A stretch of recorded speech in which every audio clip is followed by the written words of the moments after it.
उनकी अजमत पे खिताब हो रहा है, उनकी जिंदगी से नूर हासिल किया जा रहा है। हमें जीने का हौसला हुसैन देते हैं, हमें अल्लाह रब्बुल इज्जत की खातिर सब कुछ लुटाने का जज्बा हुसैन देते हैं। मुश्किलात और मुसीबतों में घिर कर सब्र की रस्सी को कैसे थामे रहें, ये सबक हुसैन अपनी जिंदगी से देते हैं।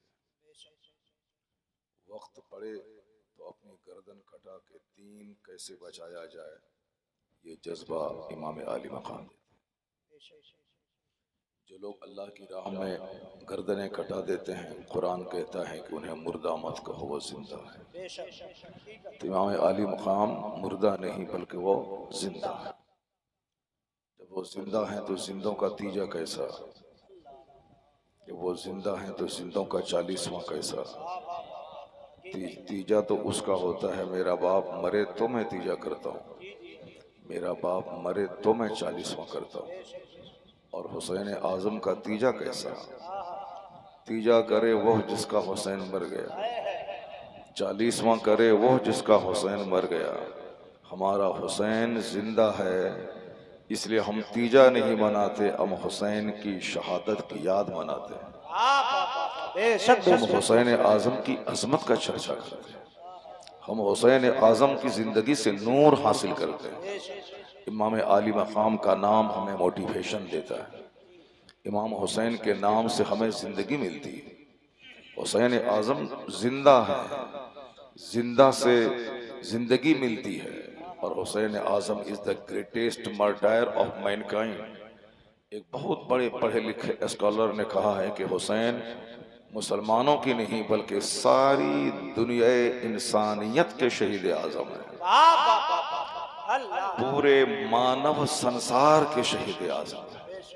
अपने बेगाने सभाओं के लिए आदर्श है हुसैन, अपने बेगाने सभाओं के लिए मॉडल है हुसैन, जन्नती नौजवानों के सरदार हैं हुसैन, अहले बैत अतहार के काफिला सालार हैं हुसैन, हजरत मौला अली के चश्मो चराग हैं हुसैन। जिस नबी का हम कलमा पढ़ते हैं उस नबी की आंखों का तारा है हुसैन। जिस सैयदाए कायनात फातिमा ज़हरा रज़ी अल्लाह ताला अन्हा से सारी दुनिया रोशन है, जिनकी अजमतों से उसके दिल का टुकड़ा है हुसैन।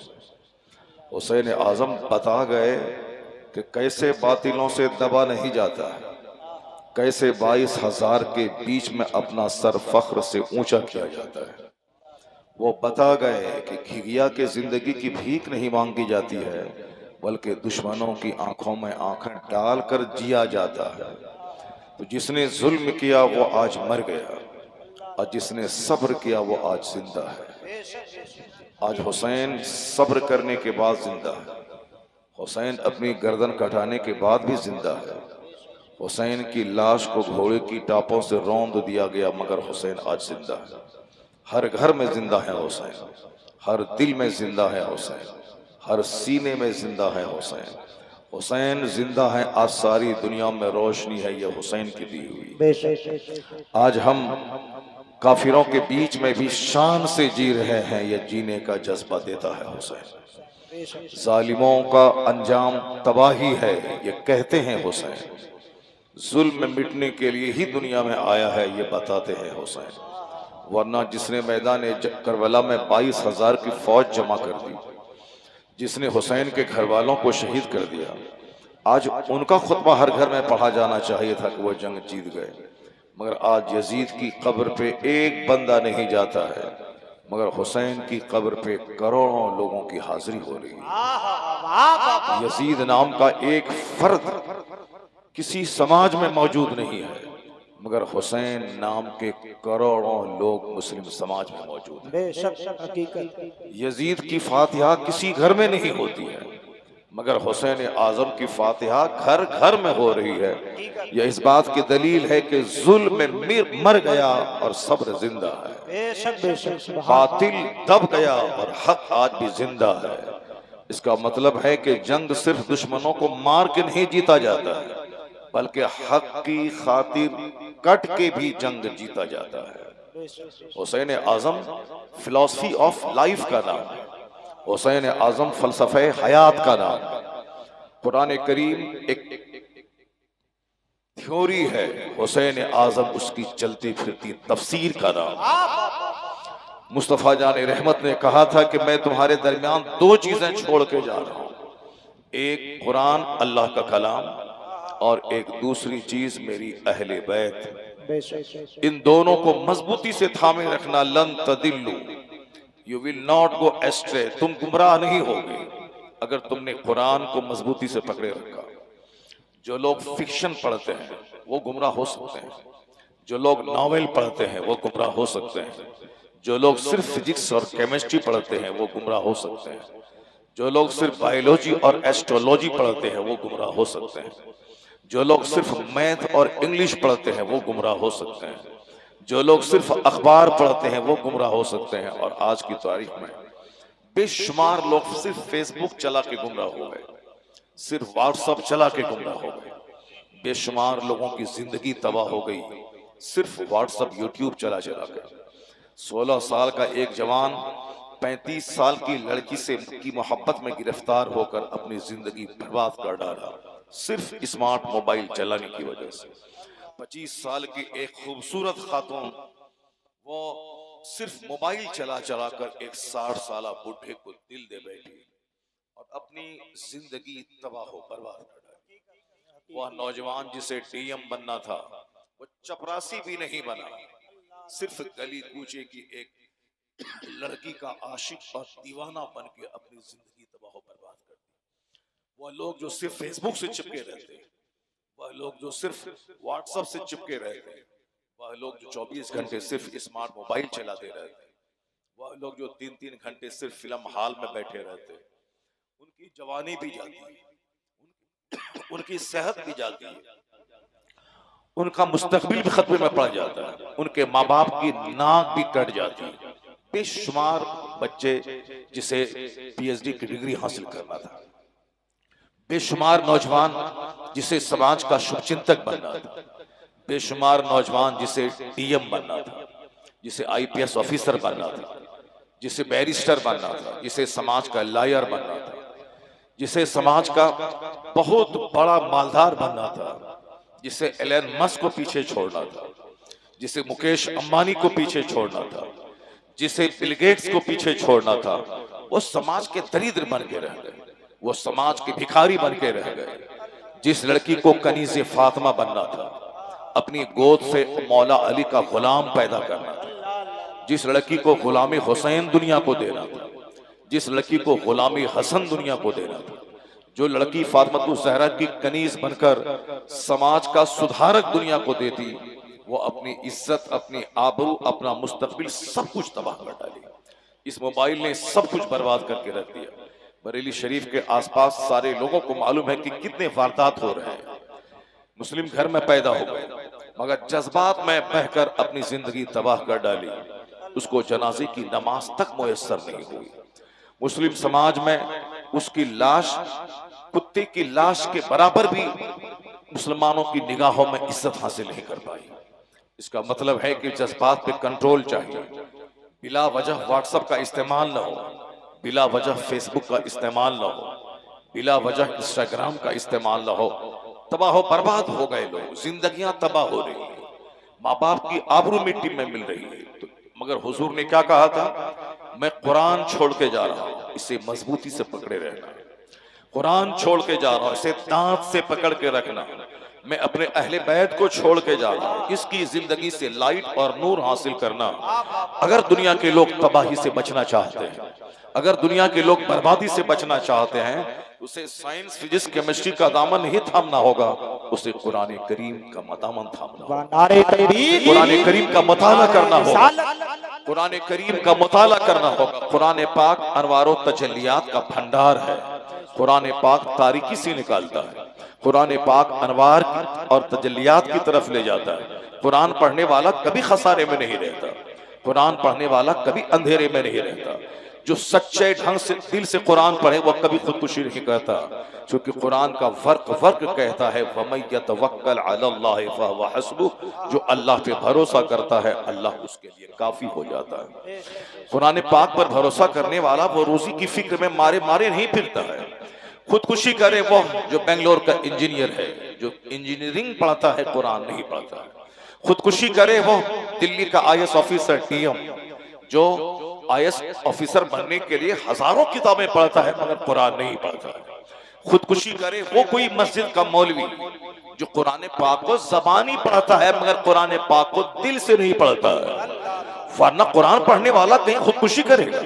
कुरान पढ़ने वाला ये जानता है कि जब अल्लाह सांप और चुचंदर को रोजी देता है, जब अल्लाह बंदर को रोजी देता है, जब अल्लाह शराबी पापी सबको रोजी देता है, जो अल्लाह को सजदा करेगा क्या अल्लाह उसको भूखा रखेगा?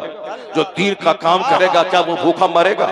जो नमाज पंजगाना पढ़ेगा क्या वो भूखा रहेगा? नहीं नहीं, ये तो सोच का फेर है। जो कुरान करीम दिल से पढ़ेगा वो मुसीबतों के हुजूम में घिघिया की जिंदगी की भीख नहीं मांगेगा, बल्कि दुश्मनों की आंखों में आंखें डालकर वो हक का झंडा लहराता रहेगा। नारे तकबीर, नारे रिसालत, जिक्रे शहीद आजम, मसलके आला हजरत, अराकीने कमेटी। आज जरूरत है कि कुरान करीम पढ़ा जाए, आज जरूरत है कि हर घर में कुरान करीम सुना जाए। आज से 50 साल पहले जब मुसलमानों की आबादी से बंदा गुजरता था तो कहीं ना कहीं किसी घर से कुरान पाक की तिलावत की आवाज आती थी। अक्सर घरों से अल्लाहू अल्लाहू की आवाज आती थी, अक्सर घर से कलमा और इस्तिगफार की आवाज आती थी। ये मुस्लिम सोसाइटी की पहचान थी कि रात के आखिरी पहर में अल्लाह रब्बुल इज्जत से इस्तिगफार करना, दुआ करना, कलमा पढ़ना, कुरान पाक की आवाज आती थी। कहीं औरतें सिसकियां ले रही हैं सजदे में सर रखकर, कहीं मर्द कुरान करीम की तिलावत करके आंसू बहा रहे हैं। ये मुस्लिम सोसाइटी का तुर्र इम्तियाज था, ये मुस्लिम सोसाइटी की पहचान थी, ये मुस्लिम सोसाइटी की आइडेंटिफिकेशन थी। जब किसी काफिरों के गांव से लोग गुजरता था तब कहीं से ढोल की आवाज आती थी, कहीं से बाजे की आवाज आती थी, कहीं से झांझन की आवाज आती थी, कहीं से गाने बजाने की आवाज आती थी। लेकिन अगर मुस्लिम सोसाइटी से लोग गुजरते थे कहीं तिलावत की आवाज आती थी, कहीं से कलमा और दुरूद की आवाज आती थी, कहीं से दुआ करने की आवाज आती थी। मैं 11 साल की उम्र में अपने घर से बाहर निकला, मैं एक जगह गया, मैंने देखा वहां रात के आखिरी पहर में रोजाना बिल्कुल दिल से कलमा पढ़ने की आवाज आ रही है, कबूतर की तरह आवाज निकाली जा रही। उस वक्त तो बच्चा होने के नाते हंसते थे, लेकिन जब बाद में किताबों का मुताला किया तब पता चला कि उस आबादी में वो बूढ़ा कबूतर की आवाज निकाल के वह कलमा का विर्द करता था। ये मुस्लिम सोसाइटी की पहचान थी। मुसलमानों की औरतें भी आंचल उठा के अपने बेटे, अपने भतीजे और अपने शौहर के लिए दुआएं करती थी। लेकिन कैसा पलटा वक्त खाया है कि आज काफिरों की सोसाइटी में जाए तो रात के 10 बजे के बाद लाइट ऑफ हो जाती है कि अब रोशनी का गलत इस्तेमाल नहीं होना चाहिए। अंधेरे में गहरी नींद आती है और गहरी नींद जिंदगी के लिए बहुत जरूरी है और रोशनी बर्बाद नहीं करना चाहिए। स्ट्रीट लाइट भी वह लोग बुझा देते हैं और सुबह के 4 बजे उठकर मर्द और औरतें सेहत पाने के लिए वो सड़कों पे चलते हैं, हाथ में लाठी लेकर वॉक करना। रामदेव जी ने उससे कहा है कि हेल्दी रहना है, वॉक करना होगा, योगा करना होगा। तो अपने धर्म गुरु की बात मानने के बाद वह लोग वॉक भी कर रहे हैं और योगा कर रहे हैं। सोने का घर भी अगर बना ले, गोल्ड का घर, अगर सेहत नहीं है तो सब बेकार है।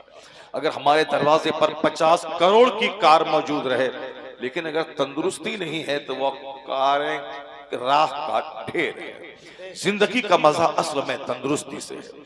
आदमी नमक रोटी खाएगा मस्त रहेगा, 10 किलोमीटर पैदल चलेगा मस्त रहेगा, आदमी सूखी रोटी भी चबा लेगा तंदुरुस्त रहेगा। लेकिन अगर मैदा ही खराब रहे, लीवर खराब रहे, किडनी खराब रहे, साहब लंग्स खराब रहे, आदमी का ब्रेन खराब रहे, आदमी के जोड़ में शदीद दर्द हो, वो कहता है कि करोड़ों रुपए देके अगर कोई डॉक्टर मुझको सेहत दे सकता है तो मैं करोड़ों रुपए देकर मैं सेहत को तरजीह दूंगा। न कि हालत बीमारी में तड़प तड़प के पैसे को गिनने को मैं तरजीह दूंगा। वह लोग समझ गए कि सेहत बहुत बड़ी दौलत है, मगर हमारे लोगों ने उनका उनका उनका तमाशा ले लिया। हमारे लोग रात के 3 बजे तक व्हाट्सएप में लगे, हमारे लोग रात के 2:30 बजे तक फेसबुक में लगे, हमारे लोग रात के 2-2 बजे तक गाने बजाने में लगे, हाथ में रिमोट है, टेलीविजन की स्क्रीन पे न जाने क्या क्या देखने में लगे हैं। यही वजह है कि जो समाज दुनिया को बहादुर देता था, जो समाज दुनिया को वीर दिया, जो समाज दुनिया को सलाहुद्दीन अय्यूबी दिया, जो समाज दुनिया को औरंगजेब जैसा आदिल बादशाह दिया, जो समाज दुनिया को इमाम गज़ाली जैसा फिलसफर दिया, जो समाज दुनिया को जलालुद्दीन सियूती जैसा मुहक्किक दुनिया को दिया, आज वह समाज क्या दे रहा है दुनिया को? गुटखा खोर दे रहा है। वह समाज दुनिया को खैनी खोर दे रहा है। वह समाज दुनिया को जलील किस्म का फर्द दे रहा है। वह समाज दुनिया को साहब रजीलों की तादाद दुनिया को दे रहा है। वह समाज चपरासी भी समाज दुनिया को नहीं दे पा रहा है। वो गांव के लोग साहब रजील किस्म के आशिक दुनिया को दे रहा है। IAS ऑफिसर कहाँ चले गए? IPS ऑफिसर कहाँ चले गए? समाज के सुधारक कहाँ चले गए? जैसी जाहिर सी बात है, जैसी माँ होगी वैसा बच्चा होगा, जैसा बाप होगा वैसा बच्चा होगा, जैसी जमीन होगी वैसी फसल होगी, जैसा दरख्त होगा वैसा फल होगा, जैसा नाकारा बीज होगा उसी तरह का पौधा होगा। माँ पर डिपेंड करता है कि बच्चा कैसा होगा, बाप पर मुनहसिर है कि बच्चा कैसा होगा। ये करबला की तारीख हमें ये पॉइंट भी बताती है।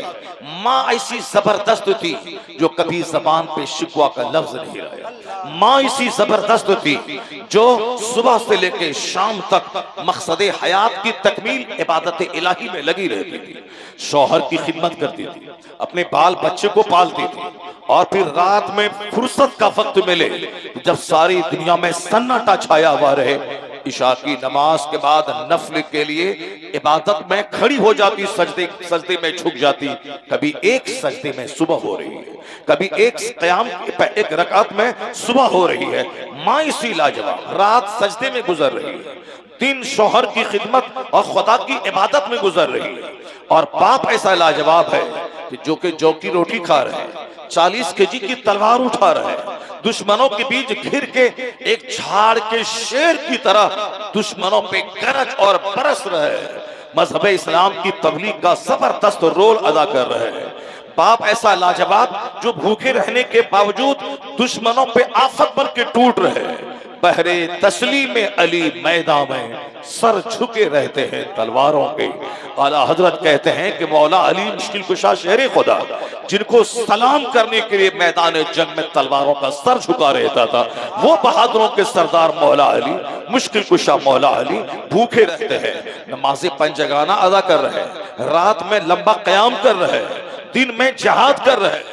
कभी रोजा रखे तो 3 दिन का फाका है, कभी यतीम आवाज दिया तो सारी रोटी उठा के यतीम को दे रहे हैं, कभी मिस्कीन ने आवाज दी तो सारी रोटियां उठाकर मिस्कीन को दे रहे हैं, कभी कैदी ने आवाज दी तो सारी रोटियां उठाकर कैदी को दे रहे हैं।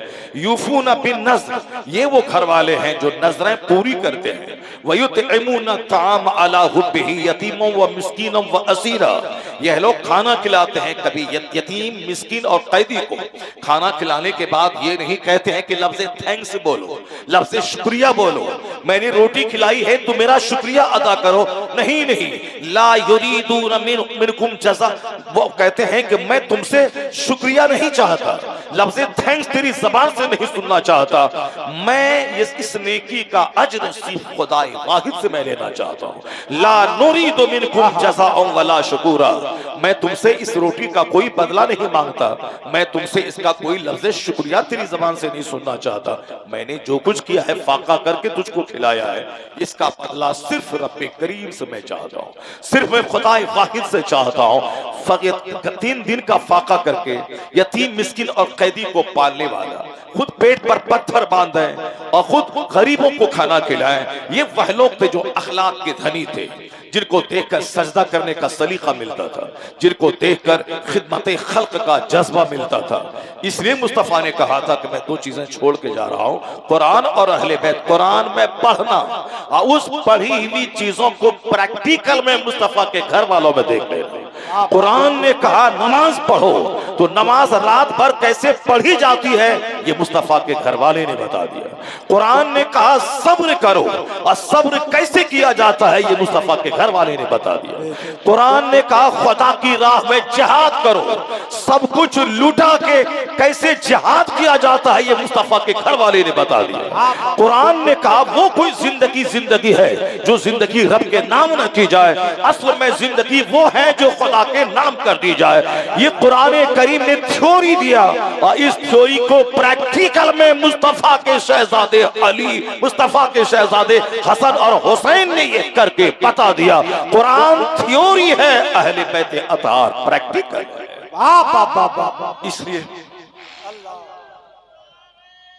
इसलिए मुस्तफा ने कहा कि मैं दो चीज छोड़ के जा रहा हूं, अगर तुम इसको मजबूती से पकड़े रहोगे तो गुमराह नहीं होगे, भटकोगे नहीं, राह रास्त से नहीं भटकोगे। जब बाप रात भर का सजदा करने वाला और दिन भर जिहाद करने वाला, और माँ दिन भर अपने बच्चों और अपने शौहर की खिदमत करने वाली और फर्ज अदा करने वाली, और रात पूरी की पूरी नफल इबादत में गुजार देने वाली, जब माँ ऐसी थी अब बाप ऐसा लाजवाब था, तो अल्लाह ने बच्चा कैसा जबरदस्त अता फरमाया। जब माँ हुई फातिमा और जब बाप हुए मौला अली, तब बेटा तारीख लिखने वाला, तारीख रचने वाला, खून बहा के सलीक़े हयात बताने वाला इमाम हसन इमाम हुसैन जैसा बेटा दुनिया में अता हुआ। जब माँ लाजवाब थी फातिमा ज़हरा, जब बाप लाजवाब हुए तब बेटा हसन और हुसैन पैदा हुए। जब माँ लाजवाब थी और जब बाप लाजवाब था, तब अल्लाह ने हसन और हुसैन जैसा बेटा अता किया। आज मेरे बेटे कैसे हैं, ये हमारी पहचान है। मेरी औलाद, फल से दरख्त पहचाना जाता है और औलाद से माँ बाप पहचाने जाते हैं। इसलिए औलाद को देखने के बाद उसके वालिदैन पहचाने। अल वलदु सिर्रुल अबी, ये बेटा अपने बाप का सीक्रेट होता है, ये बाप अपने राज का, ये बेटा अपने बाप का भेद होता है। बेटा को देखकर बाप की पर्सनैलिटी समझी जा सकती है।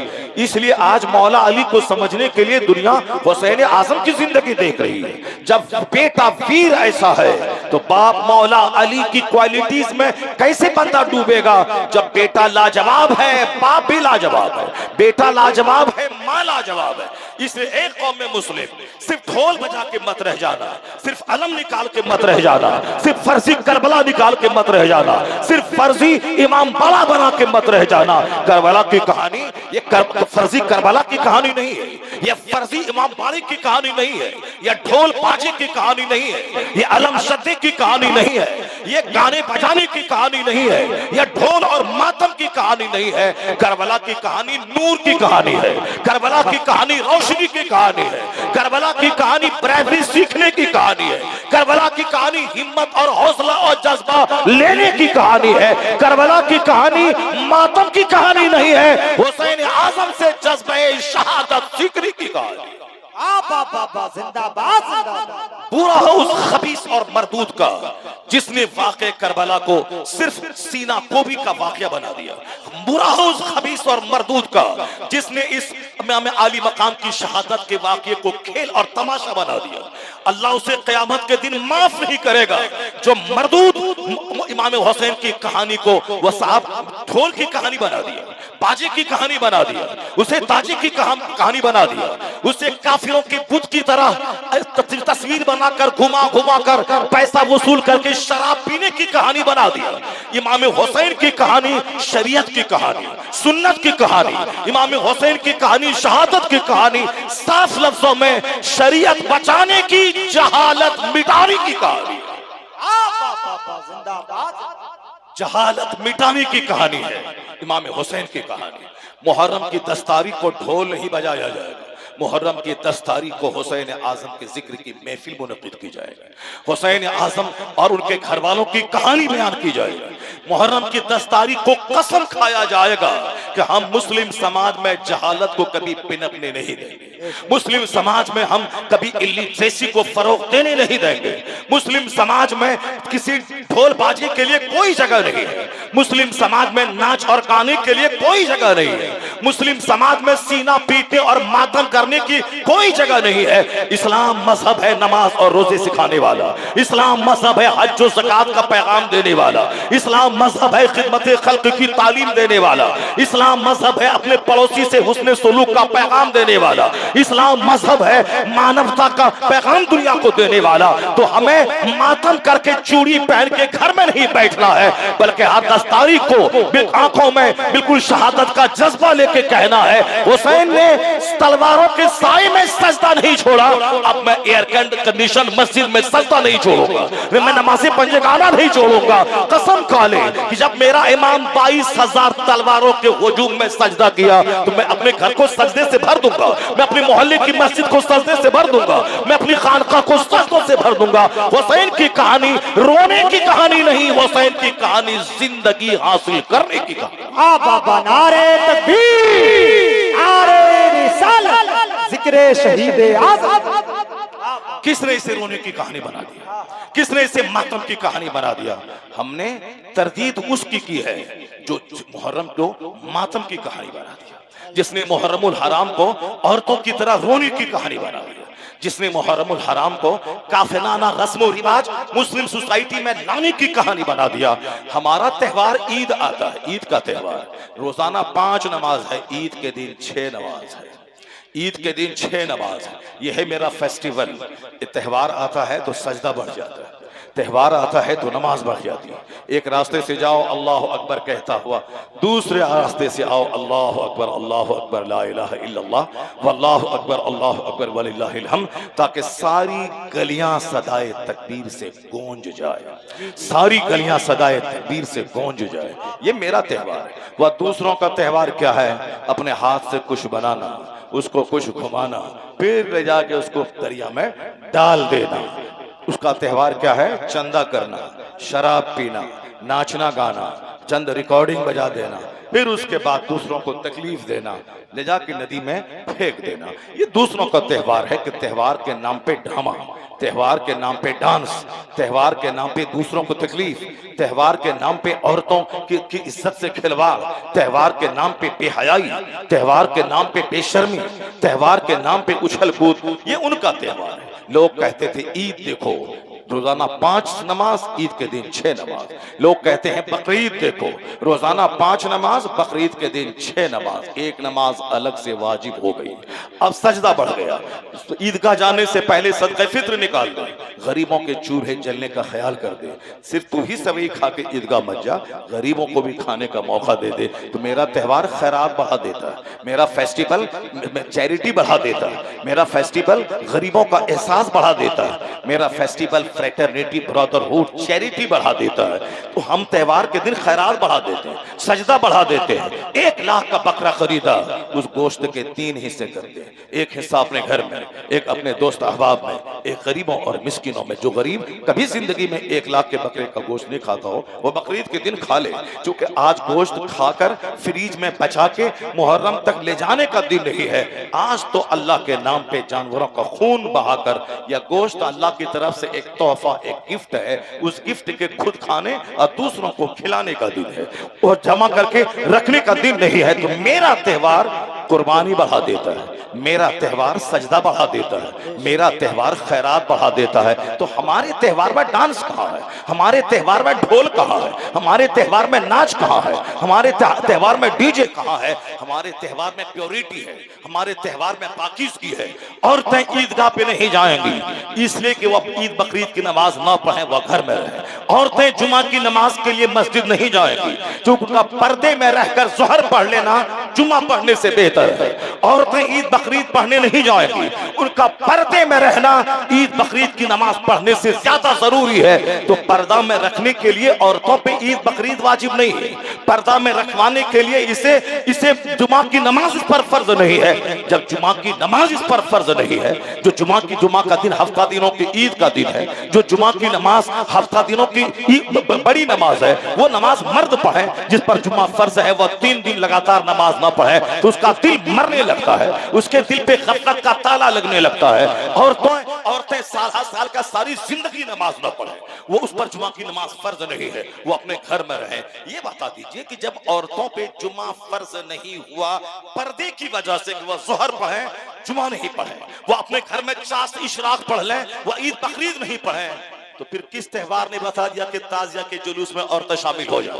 किस त्योहार किस मजहब ने बता दिया कि निशान के जुलूस में औरतें शामिल रहे? किस कानून ने बता दिया कि दरगाहों पे औरतों की भीड़ लगाए, उसे पिकनिक पार्टी बना दे और गैर मर्दों अजनबी मर्दों से मिलने का उसे मीटिंग पॉइंट बना दे? इसका मतलब है कि जब तक कुरान पढ़ोगे कभी गुमराह नहीं होगे, जब तक अहले बैत मुस्तफा को देखोगे गुमराह नहीं होगे, जब फेसबुक देखोगे, व्हाट्सएप देखोगे, सिर्फ यूट्यूब चलाओगे, सिर्फ काफिरों का मुंह देखोगे, सिर्फ फिल्में देखोगे तो तबाह बर्बाद हो जाओगे। आज हमें औरतों की आबरू बचानी है, उसे बेपर्दगी से बचाना है, उसे घर में रखना है, उसे कहना है जब जुम्मा तुझ पर फर्ज नहीं है तो फिर मजार पे जाना कैसे जरूरी हो गया, जब ईद बकरीद वाजिब नहीं है तो तुम्हें मुहर्रम के जुलूस में निकलना तेरे लिए जायज कैसे हो गया, जब तू जुम्मा पढ़ने मस्जिद नहीं जा सकती तो फिर तू जुलूस में कैसे निकल सकती है? करना फी बुयूतिकुन्ना वला तबर्रजना तबर्रुजल जाहिलिया, यानी औरतें अपने घरों में ठहरी रहे, दौरे जाहिलियत की खवातीन की तरह मारे मारे मत फिरे।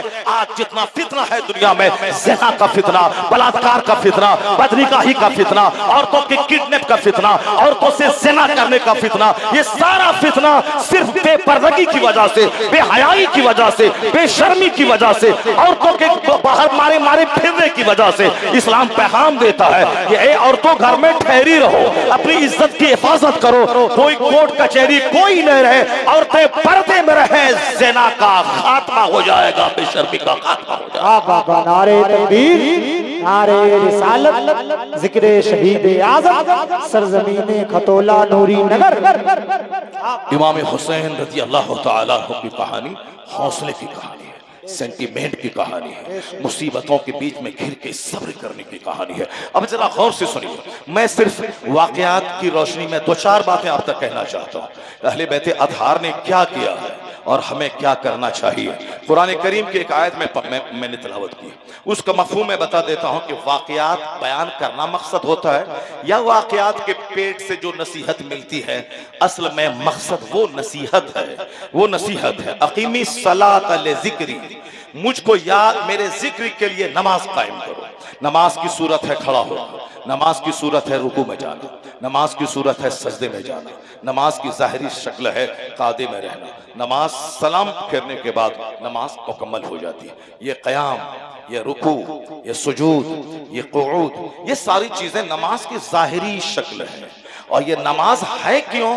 ये असल में अल्लाह के जिक्र की सबसे बड़ी सूरत है कि बंदा कभी खड़े होकर अल्लाह को याद करे, बंदा कभी झुककर अल्लाह को याद करे, बंदा कभी पेशानी जमीन पे रख के अल्लाह को याद करे, बंदा कभी बैठ कर अल्लाह को याद करे। वयज़कुरून अल्लाह क़ियामन व क़ुऊदन व अला जुनूबिहिम व यतफ़क्करून फ़ी ख़ल्क़िस समावाति वल अर्द रब्बना मा ख़लक़्त हाज़ा बातिला सुब्हानका फ़क़िना अज़ाबन नार। यानी कुरान कहता है ये अल्लाह को याद करने की शक्ल है कि अल्लाह वाले कभी खड़े होकर याद करते हैं, कभी लेट कर याद करते हैं, कभी बैठ के अल्लाह को याद करते हैं।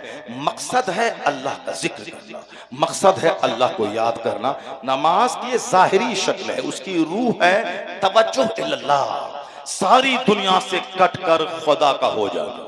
अब तवज्जो ही नहीं रही, सिर्फ ढांचा है, क़याम है, क़ुऊद है, सुजूद है, और दिल में बेशुमार दुनिया इसमें पड़ी हुई है। हालत सजदा में भी बंदा खुदा की तरफ ध्यान नहीं लगा सका। वो तो नमाज बेरूह है, वह बेजान है। वो नमाज, जिस नमाज में खुदा की तरफ तवज्जो न हो सके, कंसंट्रेशन न हो सके, वो नमाज बेरूह है। नमाज की रूह क्या है?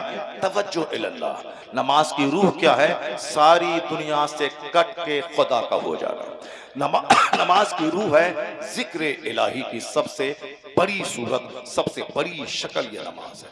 तो अब एक चीज है असल और एक है उसकी शक्ल।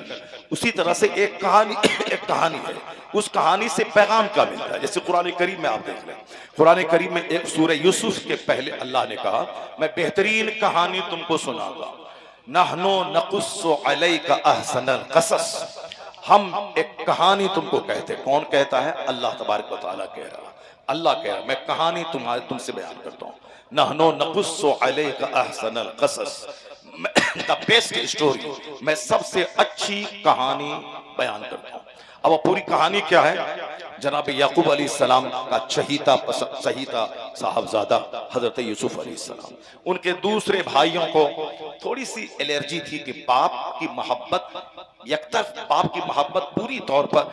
पूरी तरह से यूसुफ की तरफ जा रही है, इसलिए इसको रास्ते से हटा देना है ताकि बाप का सारा प्यार मिले। पूरी कहानी सूरह यूसुफ में आप पढ़ें तफसीर में। बाप का प्यार पाने के लिए दूसरे भाइयों ने मिलकर जनाब यूसुफ को तफरीह के बहाने लिया जाके कुएं में डाल दिया ताकि वो ये न रहेंगे ना पूरा प्यार बाप का इसको मिलेगा, बाप की तवज्जो मेरी तरफ रहेगी।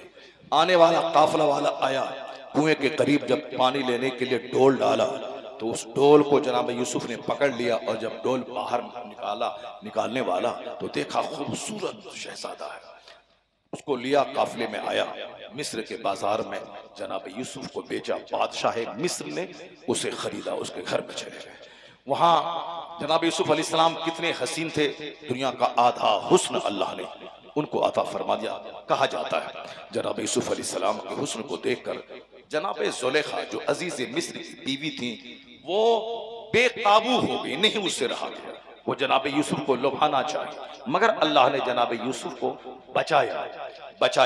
जनाब यूसुफ ने कहा, ए अल्लाह मेरे लिए जेल बेहतर है, जिस काम के लिए ये बुला रही हैं उससे बेहतर है कि मैं कैद खाने में चला जाऊं, मैं जेल में चला जाऊं। तो जेल में जाना ये जनाब यूसुफ की पसंद थी। आज भी लोग नूर इस तरह हासिल करें कि जिस तरफ वो बुला रही है उससे बेहतर है कि मैं गांव छोड़ के चला जाऊं, उससे बेहतर है कि मैं स्कूल छोड़ के चला जाऊं। जिसकी तरफ ये लड़का मुझको बुला रहा है उससे बेहतर है कि मैं ग्रेजुएशन करना छोड़ दूं, उससे बेहतर है कि मैं ये स्कूल छोड़ दूं, मैं ये कॉलेज छोड़ दूं, मैं कोचिंग सेंटर छोड़ दूं। जनाब यूसुफ ने क्या कहा कि मुझको कैद ज्यादा पसंद है बनिस्बत उसके जिसकी तरफ ये लोग मुझको बुला रहे हैं। अल्लाह ने कैद में डलवा दिया। फिर क्या हुआ? बादशाह मिस्र एक ख्वाब देखता है, उस ख्वाब की ताबीर बताने के नाम पर जनाब यूसुफ अलैहिस्सलाम को जेल से निकाला गया। जनाब यूसुफ अलैहिस्सलाम को बादशाह ने अपना एडवाइजर मुकर्रर कर लिया। फिर उसके बाद अजीज मिस्र के मरने के बाद जनाब यूसुफ अलैहिस्सलाम मिस्र के बाताज बादशाह बन गए। पूरी कहानी जो 5-5 घंटे में कही जा सकती है, मैंने उसको 5 मिनट नहीं बल्कि 2 मिनट के अंदर में आपके सामने बयान कर दिया। शुरू से लेकर यहाँ तक यही कहा। अब उस बीच में बेशुमार बातें हैं कि कैसे वहां से निकले, कैसे आए, फिर माँ बाप कैसे आए, कैसे फिर सजदा किया गया, फिर कैसे मिस्र के बादशाह बने, वो सारी कहानी। मेन यही है कि जनाब यूसुफ अलैहिस्सलाम को कुएं में डाला गया। कौन है जिसने कुएं से बाहर निकालने का इंतजाम किया? जनाब यूसुफ अलैहिस्सलाम को जेल में डाला गया। जनाब यूसुफ अलैहिस्सलाम को अल्लाह ने जेल से निकाला, मिस्र का बादशाह बना दिया। वही मिस्र का बादशाह जनाब यूसुफ बने, जेल से निकाले गए, कुआं में भाइयों ने डाल दिया।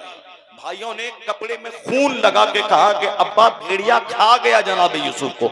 ये सारी कहानी है, मगर इस कहानी के पेट से जो नसीहत है वो क्या है? अल्लाह कहता है लक़द कान फी क़ससिहिम इबरतुल लिउलिल अलबाब। Doubtless, undoubtedly, in these stories are tokens for those who keep sense. इस कहानी में अक्लमंदों की आंख खुलने की बात है। इस कहानी में अक्लमंदों के लिए नूर है, अक्लमंदों के लिए सबक है, अक्लमंदों के लिए लेसन है। क्या लेसन है? लेसन यही है कि सारा संसार चलाने वाला अल्लाह, हुकूमत देने वाला अल्लाह, हुकूमत छीनने वाला अल्लाह, रोजी देने वाला अल्लाह, मौत देने वाला अल्लाह, सारी कायनात का खालिक, मालिक, राज़िक, हकीकी वो अल्लाह है। वही किसी को सल्तनत देता है, वही किसी से सल्तनत छीनता है। वही मिस्र है जहां 400 साल की लंबी उम्र अल्लाह ने फिरौन को दे दी। और फिरौन के दिमाग में जब कीड़ा काटा, खुदाई का दावा किया, अल्लाह ने लंबी छूट दे दी। लेकिन उसके बाद जब पकड़ा है अल्लाह ने फिरौन को, समंदर में डुबा दिया। वो घिघियाता रहा कि अब मैं ईमान लाता हूं, अब मैं ईमान लाता हूं। अल्लाह ने कहा अल आना वक़द असैत क़ब्ल व कुन्त मिनल मुफ़्सिदीन। अभी तू ईमान लाता है, इससे पहले तू फसादी और बागी था। आज मैं तेरी डेड बॉडी बचाऊंगा, लाश। अल यौम नुनज्जीका बिबदनिका लितकून लिमन खल्फका आया। आज मैं तेरी लाश बचाऊंगा ताकि आने वाले लोगों को ये पता चले कि घमंडी का अंजाम क्या होता है, मगरूर का हश्र क्या होता है, खुदाई का दावा करने वाले का अंजाम क्या होता है। वही खुदा है जो मिस्र में फिरौन को बादशाह बनाता है, फिर बादशाहत छीन कर उसे दरिया में डुबा देता है। वही खुदा है जो बादशाह मिस्र फिरौन को बनाता है और फिर फिरौन की बादशाहत छीन कर उसे दरिया में डुबा देता है। वही खुदा है जो जनाबे यूसुफ को कुएं से निकालकर, जो जनाबे यूसुफ को जेल से निकालकर मिस्र का बाताज बादशाह बना देता है। शायर इस्लाम असद इकबाल कलकत्तबी, शायर इस्लाम असद इकबाल कलकत्तबी, शायर इस्लाम असद इकबाल कलकत्तबी, जिक्र शहीद आज़म हजरत अल्लामा मुफ्ती शहरियार साहिब किबला।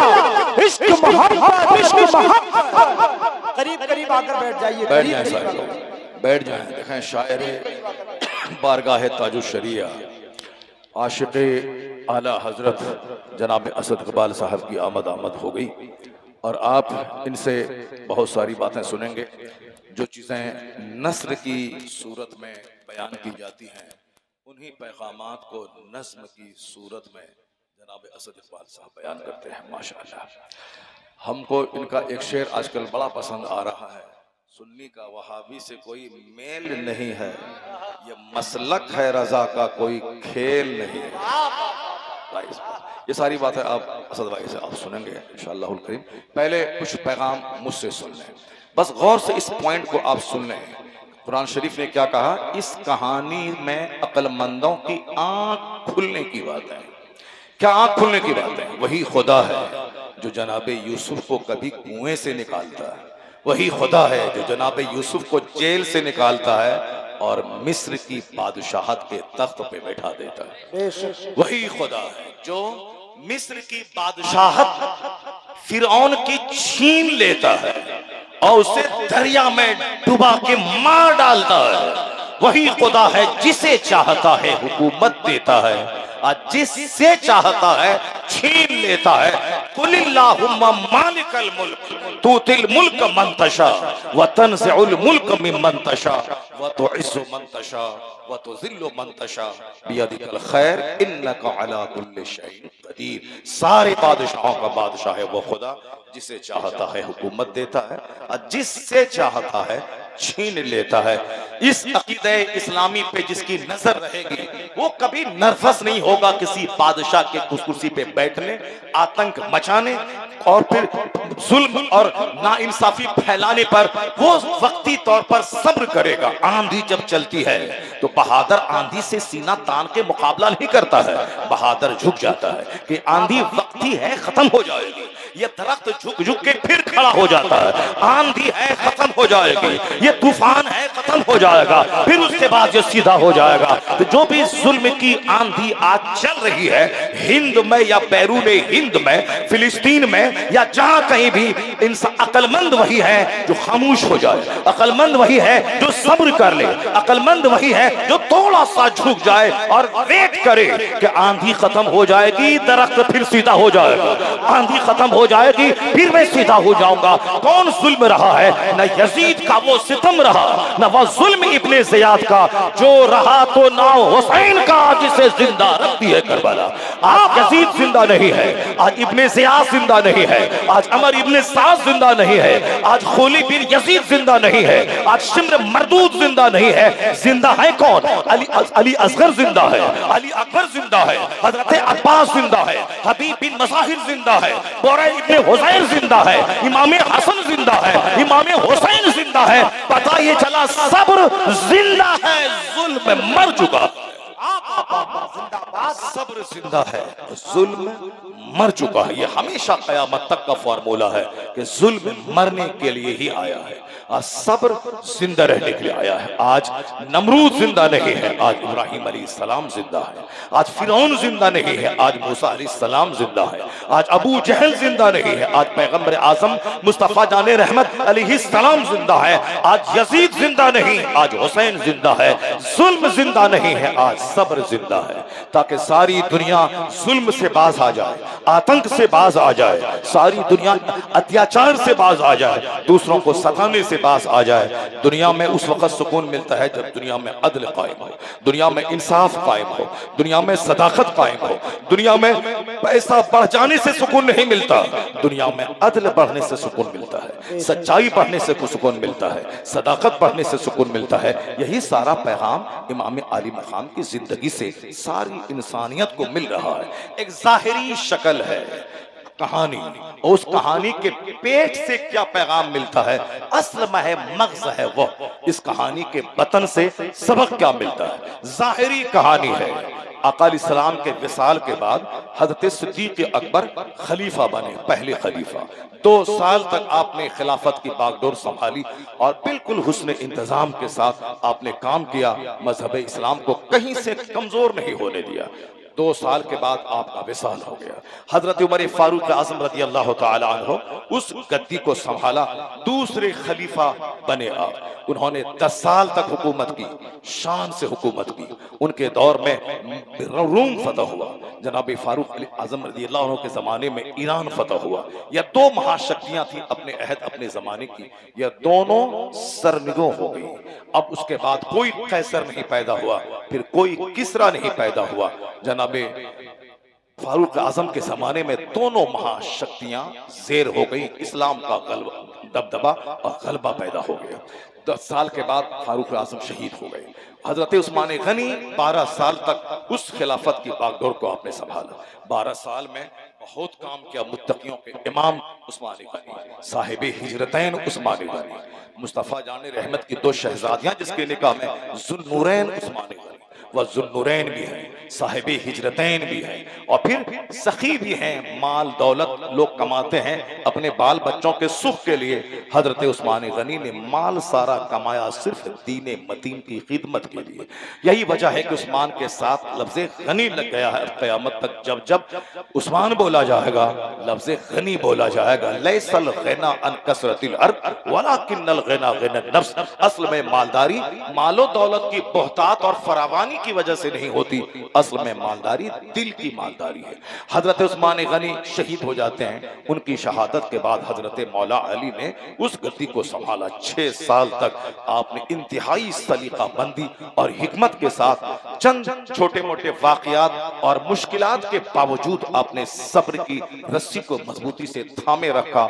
हिकमत के साथ इस्लाम को की शक्ल कहीं से बिगड़ने नहीं दी, बल्कि खिलाफत राशिदा की जो कड़ी थी, आखिरी कड़ी खलीफा 4 बनकर हजरत मौला अली ने बहुत बड़ी दीन की खिदमत आपने अंजाम दी। मौला अली शहीद हो गए। सुबह सवेरे फजर की नमाज को जाते थे, आसपास के लोगों को जगाते हुए जाते थे। उसी वक्त दुश्मन ने उसी वक्त का सिलेक्शन किया, जिस वक्त ये फजर के लिए घर से उठ के आसपास के लोगों को जगाते हुए जाएंगे, उस वक्त इनको मैं शहीद कर दूंगा। तो दुश्मन ने उसी वक्त घात लगा के आप पर खतरनाक वार किया। मौला अली रज़ी अल्लाह तआला अन्हु शहादत का जाम पी लिए। उनकी शहादत के बाद 40,000 अरब ने हजरत इमाम हसन के हाथ पर बैअत की, उनको अपना खलीफा मान लिया। यह वो हिस्ट्री मैंने आपके सामने बयान की, जो हिस्ट्री एक लंबी तवील हिस्ट्री है, बिल्कुल शॉर्ट करके, ताकि सारा फिगर आपके दिमाग में आ जाए कि करबला की जंग क्यों हुई और करबला का वाकया क्यों पेश आया। मैंने आपको बताया इस्लामी स्टेट जो मदीने में कायम हो चुकी थी, आका अलैहिस्सलाम उसके कील कांटे सब दुरुस्त करने के बाद, चूंकि हुजूर को अल्लाह के वादे के मुताबिक मौत का मजा चखना था और फिर अपनी कब्र में रहकर, मोमिनों के घरों में रहकर, मोमिनों के दिलों में रहकर, मोमिनों के काम को देखना था कि मैंने जो बाग लगाया है, मेरा गुलाम उस बाग की सिंचाई कैसे करता है, उसकी रखवाली कैसे करता है। अब मेरे गुलाम करेंगे अब और वो मेरा बादशाह अपनी कब्र अनवर से हम गुलामों के हालात का जायजा लेगा। फनबीयुल्लाह हय, अल्लाह के नबी जिंदा है और रोजी दिए जाते हैं। वो मेरे अहवाल, मेरे अमाल, मेरी एक्टिविटीज का मुशाहिदा करते हैं कि देखें मेरा कौन गुलाम बहादुर है, कौन बादशाहत की लगाम थाम के अदल से काम लेता है, कौन जुल्म करता है। वो सब कुछ नजारा कर रहे, चूंकि सब दिन बज़ाहिर जमीन पे दुनिया में सबको रहना नहीं है, इसलिए आकर चले गए। हुजूर ने जिस तरह से अब बाग लगाया था, जैसी सिंचाई की थी, उसका नतीजा देखा गया कि सिद्दीक, उमर, उस्मान, अली ने किस तरीके से इस्लाम को एक इंच कहीं से दबने नहीं दिया, बल्कि सबों ने अपनी अपनी खिदमतों से इस्लाम की बेपनाह खिदमत की, जिससे इस्लाम का चमन आज पूरी दुनिया में हरा भरा है और मुस्कुरा रहा है। ये चारों हैं जिनकी खिदमतें इतनी हैं कि कल क़यामत के दिन जब अल्लाह इन चारों यारों को मकाम बुलंद अता करेगा, तब सारी दुनिया जान पाएगी। तो सहाबा तो 1,24,000 कमो बेश थे, मगर ये चारों यारों ने जानिसारी का, वफा का हक अदा कर दिया। इसीलिए ये चारों यार की कहानी पूरी दुनिया में मशहूर है। मौला अली शहीद हो गए, उनका बड़ा बेटा इमाम हसन, उसने उस गद्दी को संभाला 6 महीने तक। इमाम हसन खलीफा रहे, इसलिए 5वां खलीफा राशिद इमाम हसन रज़ियल्लाहु ताला अन्हु 6 महीने रखकर 30 साल जो खिलाफत राशिदा है उसकी तकमील हुई, उसकी तकमील हुई 30 साल खिलाफत राशिदा, जिसके बारे में हुजूर ने कहा था वो इमाम हसन रज़ियल्लाहु ताला अन्हु की का 6 साल दौरी हुकूमत लेकर वो 30 साल खिलाफत राशिदा की तकमील हुई। उसके बाद अमीर मुआविया जो बादशाह दमिश्क, जो गवर्नर दमिश्क थे, जो दमिश्क के गवर्नर थे, 20 साल बहैसियत गवर्नर, 20 साल बहैसियत हाकिम रहे। जनाब अमीर मुआविया वहां से आप आ गए कूफा। इमाम हसन रज़ियल्लाहु ताला अन्हु ने देखा कि जनाब अमीर मुआविया आए हैं, उनके साथ एक जबरदस्त फौज है, का मतलब वो खिलाफत की दावेदारी लेकर के आए हैं कि खिलाफत मैं करूंगा। इमाम हसन रज़ियल्लाहु ताला अन्हु जाहिदों के सरदार इमाम हसन, फकीरों के दुर्वेशों के इमाम इमाम हसन। इमाम हसन वो कमजोर दुर्वेश नहीं थे, इख्तियारात की मौजूदगी में जो उन्होंने सुहद का मुजाहिरा किया है, ये काबिल-ए-दाद है। इमाम हसन के मुंह में हुजूर ने अपना लुआब दहन डाला था। इमाम हसन हुसैन दोनों भाइयों की पेशानी को चूमा था, दोनों भाइयों को अपने कांधे पे सवार किया था, दोनों भाइयों से बेपनाह उम्मीदें मुस्तफा जाने रहमत को थी। इसलिए लाड से, नाज से इमाम हसन इमाम हुसैन को मुस्तफा ने पाला था। कहा जाता है कि सर से लेकर नाफ तक इमाम हसन मुस्तफा की बिल्कुल शबीह थे और नाफ से लेकर पांव तक इमाम हुसैन मुस्तफा की शबीह थी, यानी दोनों नवासों को खड़ा कर दें मुस्तफा की तस्वीर बन जाती थी। यानी एक हुस्न जमाल का एक नमूना था। इन दोनों को देखने के बाद सहाबे कराम की का कलेजा ठंडा होता था। आका अलैहिस्सलाम के विसाल के बाद इन दोनों में बहादुरी और सखावत और दीन की खिदमत का जज्बा कूट कूट के भरा हुआ था। इनसे बड़ा कोई हाजिर ही 25 हज पैदल इमाम हसन इमाम हुसैन ने किए, पैदल। आला किस्म का घोड़ा मौजूद था, मगर इमाम हुसैन अपने पांव को खुदा की राह में गर्द आलूद करने के लिए, क्योंकि हुजूर ने कहा है कि जिसके पांव में धूल लग जाए, गर्द आलूद हो जाए, जहां जहां तक वह धूल जाएगी उस पे जहन्नम की आग हराम हो जाएगी। मस्जिद आते जाते धूल लगे, मदरसा आते जाते धूल लगे। यह जलसा जो उसी दरसगाह की एक शक्ल है, मदरसे में दीन सिखाया जाता है तो जलसागाह में भी दीन सिखाया जाता है। आज के इस फितनो फसाद के वक्त में आदमी घर में भी बैठा है तो भी गुनाह कर रहा है, घर से बाहर चाय की दुकान पे गए वहां भी गुनाह है, हर तरफ गाने बजाने का माहौल है। कोच बस में सफर करें गाना बजा रहा है, फ्लाइट में सफर करें वहां अधनंगी नीम बरहरा एयर होस्टेस आपकी निगाहों को गंदा करने के लिए तैयार है। हर जगह घर में है तो सुकून है, घर से बाहर निकले हर तरफ गुनाह ही गुनाह है। 1 घंटा गुनाहों से सेफ आप बता दीजिए, 5 घंटे गुनाहों से महफूज गुजार के आप बता दीजिए। यह जलसा जब तो जहां 4 घंटे का जलसा, 3 घंटे का जलसा, या इस फितनो फसाद के वक्त में एक चलती फिरती खानका है यह जलसा।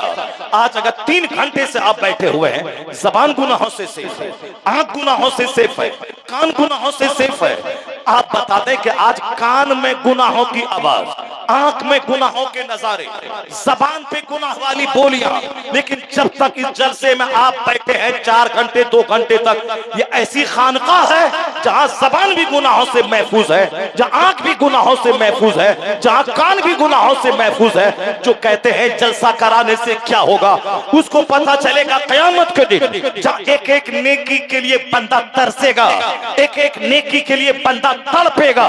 न भाई भाई का होगा, न औलाद वालदैन की होगी, न वालदैन औलाद के होंगे। उस संकट की घड़ी में एक एक नेकी के लिए जब बंदा तरसेगा तो पता चलेगा कि 4 घंटा बैठकर मैंने जो सेफ जिंदगी गुजारी, ज़बान पे अल्लाह का जिक्र, कान में अल्लाह के जिक्र की आवाज, आंख नेक लोगों का चेहरा देख रही है, इससे बड़ी खानका इस जमाने में क्या होगी।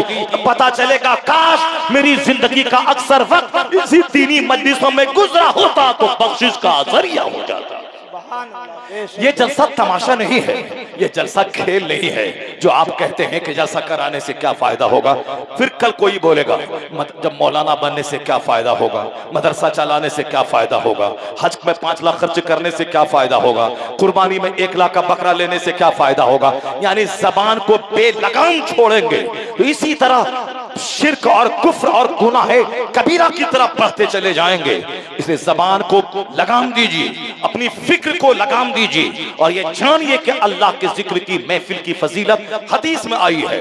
हदीस में आया है कि जहां चंद लोग बैठकर अल्लाह का जिक्र करते हैं, जिक्र का मतलब कुरान सुनना, जिक्र का मतलब कुरान की तशरीह और तफसीर, हदीस सुनना, जिक्र का मतलब मुस्तफा का फरमान सुनना, जिक्र का मतलब खामोश जबान से रहे मगर दिल दिमाग में अल्लाह का डर, अल्लाह की मार्फत के अनवार उसके दिमाग में आते रहे। इस जलसे में क्या होता है, एक बंदा कुरान सुनाता है, एक बंदा हदीस सुनाता है, एक बंदा अल्लाह का जिक्र सुनता है, एक बंदा अल्लाह का जिक्र करता है, अल्लाह का डर खौफ दिल में डाला जाता है। ये बता दे कि कब्रिस्तान में 4 दीवारी करना जरूरी है, 4 दीवारी जरूरी नहीं है। 1 करोड़ का गुंबद मेरी कब्र पे बना दे, अगर मेरे अमाल अच्छे नहीं है तो गुंबद बाहर रहेंगे, कब्र के अंदर में कुटाई और पिटाई होती रहेगी। तो गुंबद बनाना जरूरी नहीं है बल्कि कब्र की राहत जरूरी है। कब्र जन्नत की एक क्यारी बन जाए उसके लिए अमल करना चाहिए, न कि हम अपने मुरीदों और अपने बेटों को कहते हैं कि फला जमीन बेचकर मेरी कब्र पे गुंबदों मीनार बना देना। ये जाहिरी चीज नहीं, असल में है कब्र के अंदर का आराम। कब्र के अंदर का आराम जहां सांप न हो, बिच्छू न हो, फरिश्तों का डंडा न हो। कब्र जन्नत के गड्ढों में, जहन्नम के गड्ढों में से एक गड्ढा न बने। तो असल में ये है खिदमत, न कि बाउंड्री वाल करवा देना, न कि कब्रिस्तान में दरख्त लगवा देना, न कि कब्रिस्तान की जमीन के लिए मारे मारे फिरना।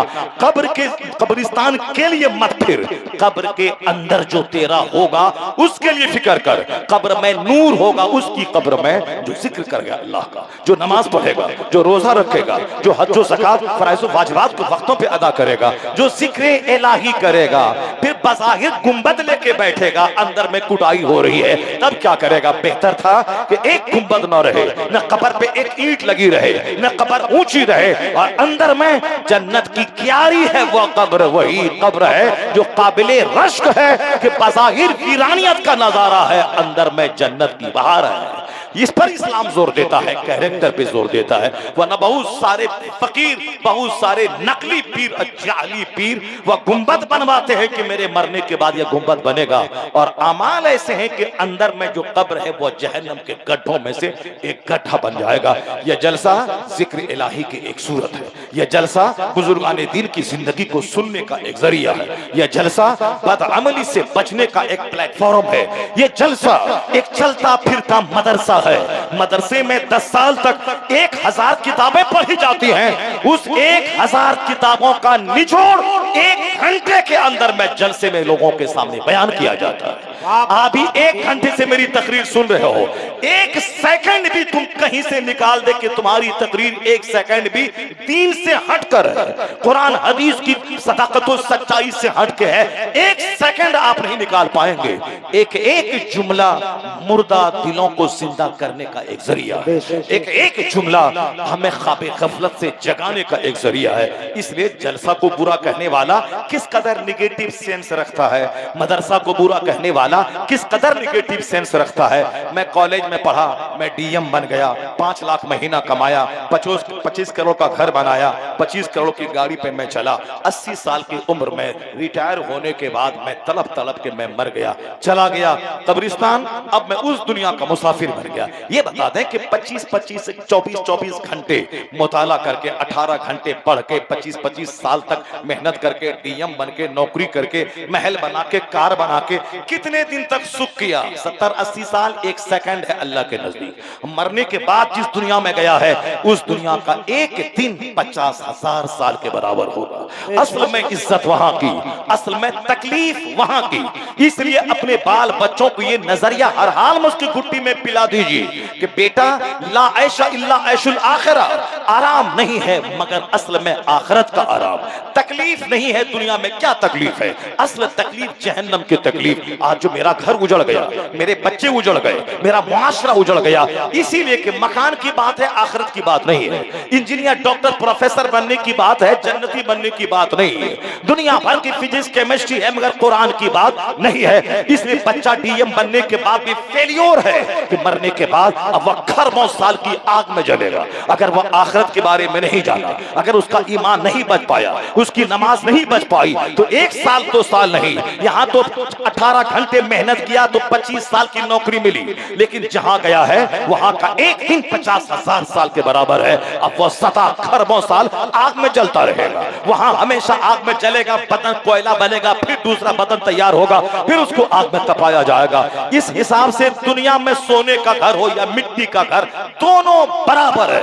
तो अब आखिरत का नजरिया कहां बताया जाता है? जलसे में सिखाया जाता है, मदरसे में बताया जाता है। एक मौलाना 10 साल मदरसे में पढ़ा, नमाजी बना, रोजेदार बना, अल्लाह का डर दिल में पैदा हुआ, वह फूस के घर में रहा, किराए के घर में रहा, लेकिन दुनिया में भी इज्जत ये उसको मिली कि दस्तबोसी होती रही, कदमबोसी होती रही। किराए के घर में रहने के बावजूद समाज का लीडर, समाज का रहनुमा वही रहा। मरने के बाद तो जन्नत की बहारें उसके लिए हैं, क्योंकि वह नमाज़े पंजगाना 4 साल की उम्र से पढ़ रहा है। वो मरते दम तक नमाज, रोजे, हज और ज़कात अदा भी किया और दूसरों को अदा करने का पैगाम भी दे रहा है। इसलिए दुनिया में भी उसके लिए हरियाली है। तो डीएम बनने से बेहतर है वो काम करना जिससे दुनिया में इज्जत भी मिले, मरने के बाद जन्नत भी मिले। पर इस्लाम ये नहीं कहता कि तू भिखारी बन जा, तू साइंटिस्ट मत बन, तू डीएम मत बन, आईएएस ऑफिसर मत बन। इस्लाम ये कहता है रब्बना आतीना फिद दुनिया हसना व फिल आखिरति हसना व क़िना अज़ाबन्नार। यानी इतनी मेहनत कर कि दुनिया में भी मालो दौलत की फरावानी रहे, और इतनी मेहनत इबादत में कर कि मरने के बाद जन्नत तेरा इस्तकबाल करे। इसलिए ये दुआ अल्लाह सिखाता है कि तू दुनिया में जद्दोजहद कर, स्ट्रगल कर, मेहनत कर, मुशक्कत कर, हलाल रोजी की तलाश कर, मगर दीन लुटा के नहीं, दीन बचा के, नमाज बचा के, अपनी आखिरत बचा के। ये आवा का आवा बिगड़ा हुआ है। करोड़ों करोड़ घरों में कहीं भी न आखिरत का चर्चा है, न जन्नत का चर्चा है, न इमाम हुसैन की सादगी, उनके फक्र का, फाका का चर्चा है, न उनके ज़ुहद का चर्चा है। चर्चा है किसका? ढोल का चर्चा। चर्चा है किसका? मसनूई तौर पर आंसू बहाने का चर्चा। चर्चा है किसका? फर्जी इमाम बाड़े का। चर्चा है किसका? फर्जी करबला का। चर्चा है किसका? मरसिया का। यानी चूंकि मरसिया एक दिन गाएगा, एक दिन ताजिया का जुलूस निकालेगा, एक दिन ढोल बजाएगा, उसे 5 वक्त मस्जिद तो नहीं जाने पड़ेगी। अगर दीन सीखेंगे, तकरीर सुनेंगे, तो अब उसको कड़ाके की सर्दी में भी मस्जिद जाना होगा, उसको जबरदस्त गर्मी में भी कपड़ा पहन के नमाज पढ़नी होगी, उसको तो साफ हल्के सूखे या रहे कुछ भी कहे उसको रोजा रखना पड़ेगा, उसको तो ज़कात देना पड़ेगा। यानी ये कवानीन पर जो मुस्तफा का कानून है, जो अल्लाह का कानून है, वो कवानीन तो हमारे लिए बोझ है। ढोल बजाना आसान है, एक दिन जुलूस निकालना आसान है, एक दिन लंगर खा लेना आसान है। तो जो काम आसान है वो आसानी की तरफ लपकता है बंदा, लेकिन जो काम मुश्किल है उस मुश्किल को छोड़े हुआ है। तो मुहर्रम का गम मनाना, मुहर्रम में ढोल बजाना, मरसिया झरनी गाना, ये सब अलग है। मगर वो कहानी इमाम हुसैन ने 22,000 तलवारों के बीच में जो सर को सजदे में रख के सजदा किया है और इहकाके हक इब्ताले बातिल किया है, नर्वस नहीं हुआ है, कहा मैं हाथ नहीं दूंगा। इमाम हुसैन ने हजारों जख्म नेज़ों के खाने के बाद जो हक बचाया है उस पर कौन चलेगा? जो हकीकत में करबला की रूह को जानेगा वो यही कहेगा, जब मेरा इमाम तलवारों के हुजूम में सजदा किया है तो अब मैं मर जाऊंगा, मगर नमाज नहीं छोड़ूंगा, सजदा नहीं छोड़ूंगा। हुसैन ने करबला में सजदा किया, अब मैं अपनी मोहल्ले की मस्जिद में सजदा करता रहूं। असल में यह है रूह करबला। मगर चूंकि यह काम तो मुश्किल है, इसलिए मुश्किल काम ना करके आसान काम, जिन लोगों ने इसका आगाज किया है वो आसान काम करना शुरू कर दिया। अब जरा गौर से सुनिए, बस बिल्कुल 10 मिनट के अंदर अंदर मैं अपना बयान खत्म करता हूं। हजरत इमाम हसन रजी अल्लाह तआला अन्हु खलीफा बने, अमीर मुआविया रजी अल्लाह तआला अन्हु वहां से आए।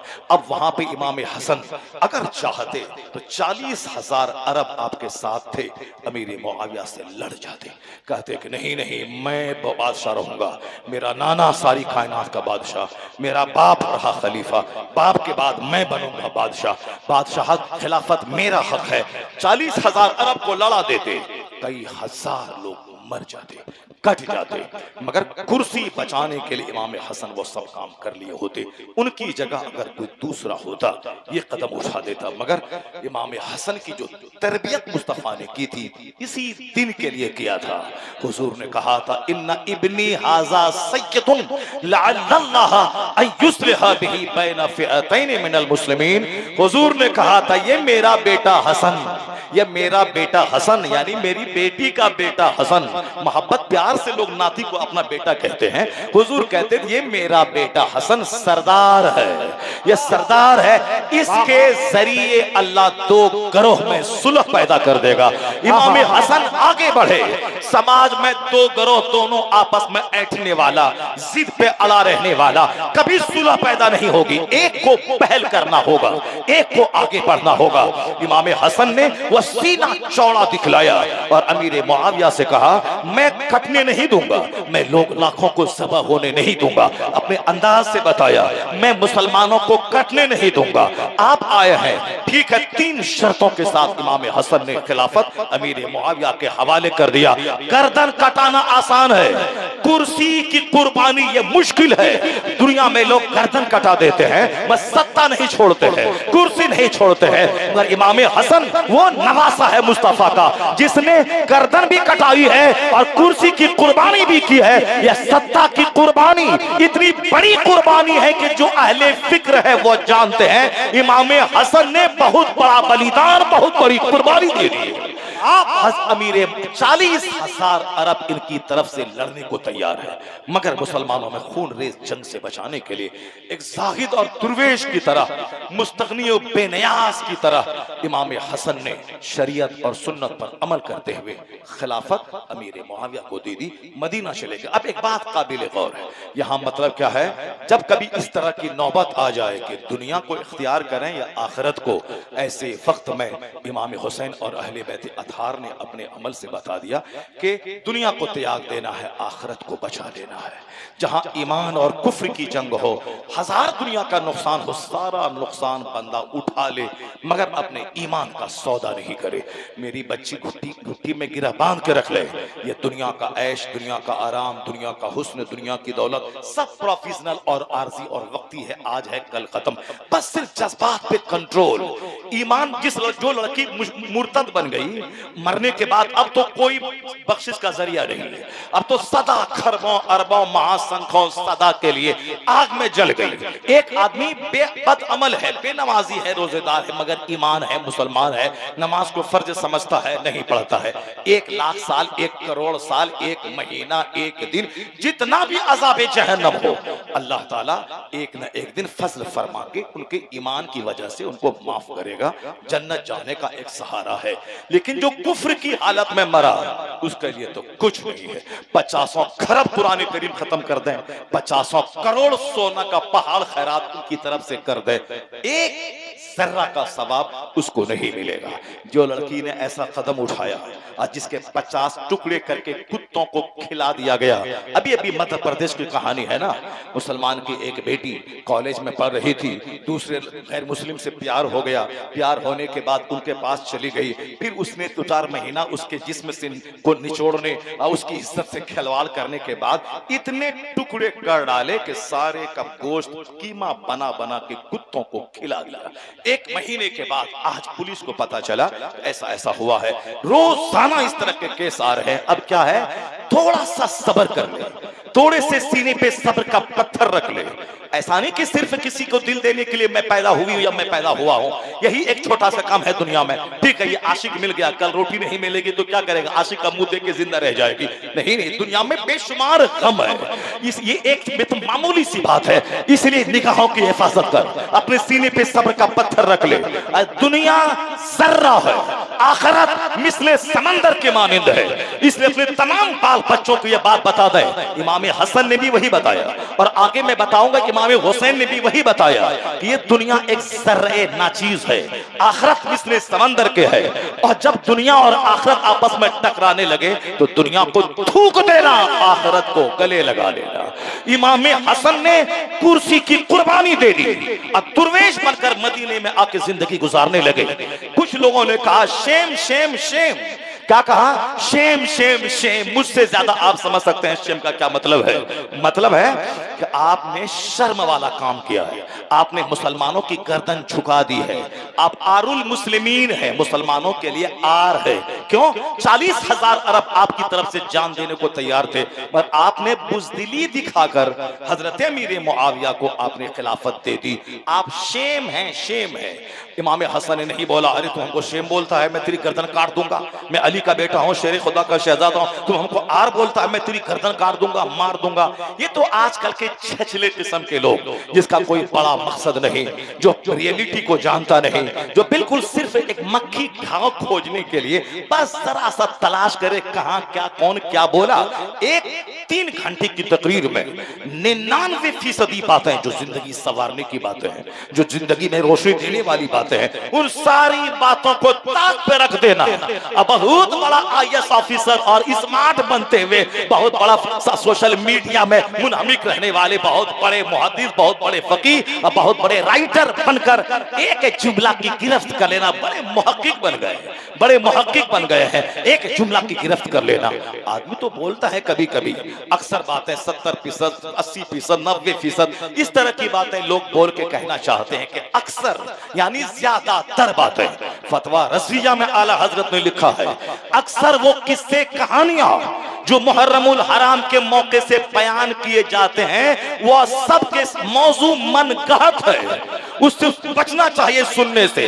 अक्सर वाक़यात, आला हज़रत ने क्या लिखा, अक्सर वाक़यात जो करबला के हैं वो मनगढ़ंत और मौजू लोग बयान करते हैं, उसको बयान करने और सुनने से बचना चाहिए। ये बताएं कि मुहर्रम के मौके पर होता क्या है, फातिहा कहाँ होती है, इमाम हुसैन की अज़मत पे खिताब कहाँ होता है।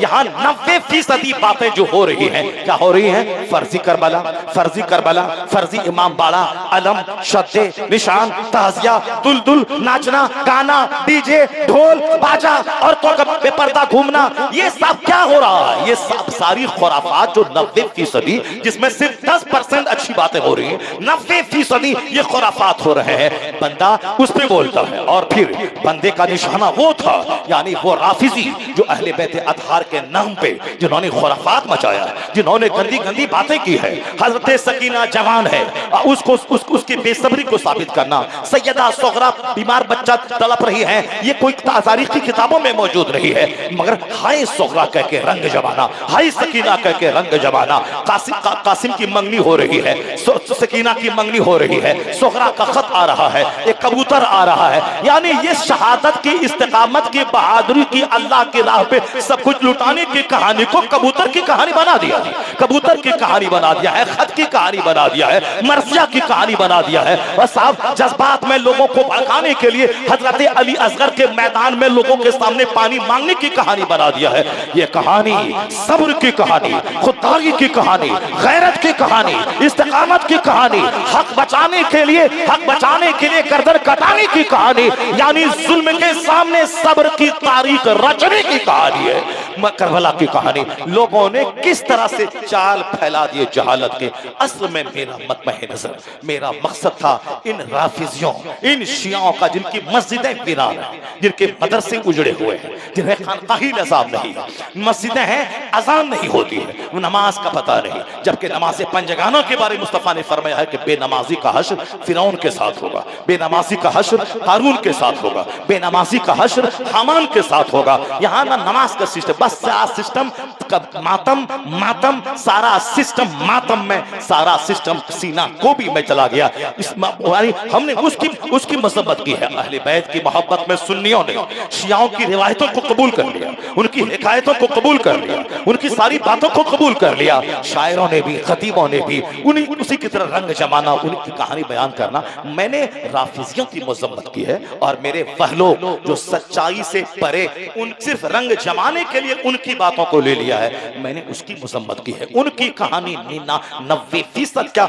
99% राफिजियों की कहानियां, वह सब गढ़ी हुई कहानी, जो कहानी 1300 साल पहले करबला के वाकयात के 500 साल तक कोई अता पता जिसका नहीं है, वो सारी कहानियां गढ़ गढ़ के सिर्फ लोगों के जज्बात से खेलने, लोगों को रुलाने और फिर मजलिस में रंग जमाने के लिए अपनी तरफ से गढ़ गढ़ लिया गया है। उनकी मजम्मत की गई है। अहले सुन्नत व जमात के जिन उलमा ने, जिन फुक़हा ने, जिन्होंने तारीख लिखी है, उस तारीख से बहस किसको है? जो तारीख है सच्ची है। इमाम हुसैन की शहादत की कहानी, अहले बैत की फजीलत की कहानी जो बुखारी शरीफ में है, जो मुस्लिम शरीफ में है, जो मिशकात शरीफ में है, उससे साथ बैर किसको है? उससे इख्तलाफ किसको है?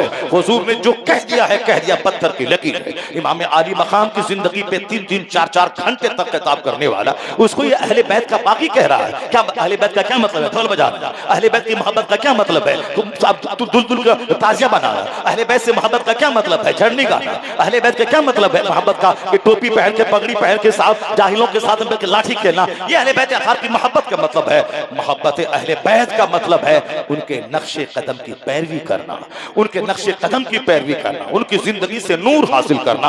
अब इमाम हसन ने क्या कहा? अल आरो खैरुम मिनन नार, तुम जो मुझको आर दिलाता है, जान ले कि आर दुनिया का नार से बेहतर है, जहन्नम से बेहतर है। इसलिए जब भी दुनिया में लगे कि हराम कमा के करोड़ों, हराम के जरिए करोड़ों कमाया जा सकता है, तो हलाल का 1 रुपया इख्तियार कर ले और हराम के करोड़ों को ठुकरा दें।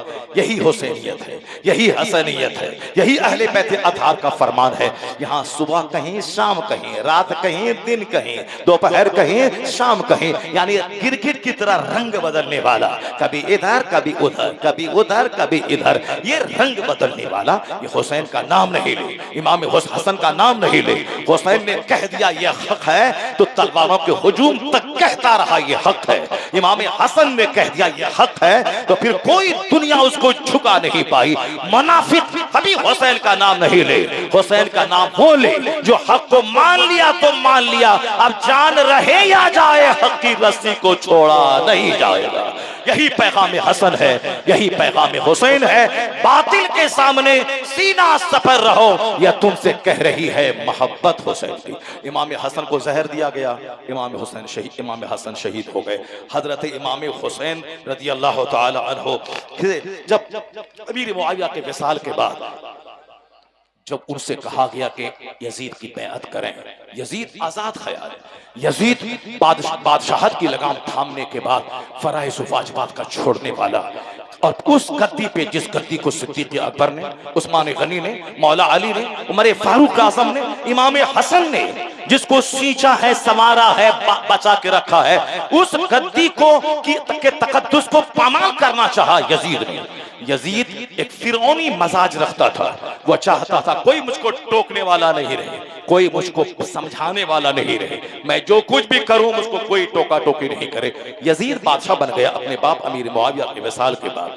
अब इमाम हुसैन से चाहता था कि ये मुझको अपना हाथ देके सपोर्ट कर दे, मेरे सामने झुक जाए, मेरी इताअत कबूल कर ले, सबको मालूम है। मगर जो बात मैं इंडिकेट करना चाहता हूं वो बात यही है, यजीद हुसैन की गर्दन नहीं लेना चाहता था, यजीद हुसैन का हाथ लेना चाहता था कि ये मुझको सपोर्ट कर दे, ये मेरी हिमायत कर दे। मगर इमाम हुसैन चाहते थे कि मैं एक जालिम जाबिर की हिमायत में नहीं करूंगा। इमाम हुसैन कह देते कि ठीक है चलो, जो तुम आखिरत का अपना जिम्मेदार हो, तुमको जो कहा करो, मैं तुझको मानता हूं कि तू मेरा बादशाह खलीफा है, 4 लाख दिरहम हर महीने तुझको देना होगा, मदीने का गवर्नर मुझको बना दो, तुमको दमिश्क में जो धमाल मचाना है, शराब पीना है, बदकारी करनी है, जो करनी है तुम करते रहो, मदीने की गवर्नरी मुझको दे दो और 3 लाख रुपए महीना मुझको दे दो। यजीद कूद के दे देता, क्योंकि यजीद यही चाहता चाहता था कि लंबी पारी हुकूमत की खेलनी है, कोई मेरी हुकूमत को मेरे लिए खतरा न रहे, उसके लिए वो अपने दुश्मनों को साइड करना चाहता था, या तो जेल में डाल दे या दुश्मन से अपना समर्थन ले ले, फिर एक बेलगाम लाठी हाथी की तरह जो चाहे सो करता रहे। हर हाल जालिम बादशाह का यही मजाज, यही टेंडेंसी होती है, सबसे पहले अपने दुश्मन को ठिकाने लगाना, जिसको अपने लिए खतरा समझना उसको या तो जेल में डाल देना या उसको किसी बहाने कत्ल कर देना, ताकि फिर हमको टोकने वाला कोई नहीं रहे। यही मजाज यजीद का था, और वह इमाम हुसैन को सबसे बड़ा खतरा अपने लिए समझता था। ये जब तक जिंदा है, जिस दिन ये अंगड़ाई लेंगे, मेरी हुकूमत की ईंट से ईंट बजा देंगे। तलवार मेरे हाथ में है मगर लोगों का दिल इनके हाथ में है। ये सिद्दे पैगंबर है, ये रेहानतुर रसूल है, ये मुस्तफा के नवासे है, इसलिए ये जिस दिन अंगड़ाई लेंगे मेरी हुकूमत की ईंट से ईंट बच जाएगी। वो कहता था हुसैन मुझको सपोर्ट कर दे बस, ताकि कोई हमको टोकने वाला ना रहे। हुसैन कहते थे कभी एक आजाद ख्याल, कभी एक शरीयत की फिक्र न रखने वाले को मैं कभी इस जालिम जाबिर को सपोर्ट नहीं करूंगा। इसी दरमियान इमाम हुसैन ने मदीना को छोड़ दिया, क्योंकि जानते थे यजीद की बैअत न करने का मतलब है कि किसी भी सुराख में छुप जाऊं, यजीद मुझको वहां से ढूंढ निकालेगा। अब एक तरफ मदीने की गवर्नरी, मदीने का ऐश, मदीने में हाथ चुमवाना, आराम से रहना, मदीने में खाना पीना, करबला के मैदान से बच जाना, और एक तरफ है भूख का रास्ता, प्यास का रास्ता चुनकर अपनी जाहिरी दुनिया लुटा देना, नाना की उम्मत को बचाना। एक तरफ दुनिया, एक तरफ आखिरत, या दोनों चीजें सामने है। एक तरफ मदीने का आराम, मदीने का ऐश, मदीने की दस्तबोसी, मदीने की कदमबोसी, और दूसरी तरफ भूख का रास्ता, प्यास का रास्ता, बाल बच्चों के कत्ल का रास्ता। हुसैन ने फैसला लिया दुनिया आज है कल खत्म, मुझे नाना के प्यार का बदला चुकाना है, मुझे अपने वादा वफा करना है, मुझको शरीयत बचाना है। ऐश को ठोकर मार दी, अपना आराम को कुचल दिया, और बज़ाहिर दुनिया की तबाही का रास्ता कबूल कर लिया, मगर मुस्तफा की उम्मत को बचाने के लिए निकल पड़े भूख और प्यास की राह पे, निकल पड़े करबला की राह पे। 150 से ज्यादा खुतूत मक्का आ गए। अपने भाई मुस्लिम बिन अकील को भेजा, हालात का जायजा लेने वहां गया, देखा बेशुमार लोगों ने इमाम हुसैन की बैअत उनके हाथ में कर ली। वहां से खत लिखा, सहाबा कराम समझाते रहे, मगर शहादत खींचती रही। इमाम हुसैन मुस्लिम बिन अकील के खत आने के बाद कूफा रवाना हुए। जब वहां गए देखा 22,000 की फौज, और कहा ये तुम्हारा खत, कहा वो खत मेरा नहीं है, यानी बेवफाई की तारीख रच दी कूफा वालों ने।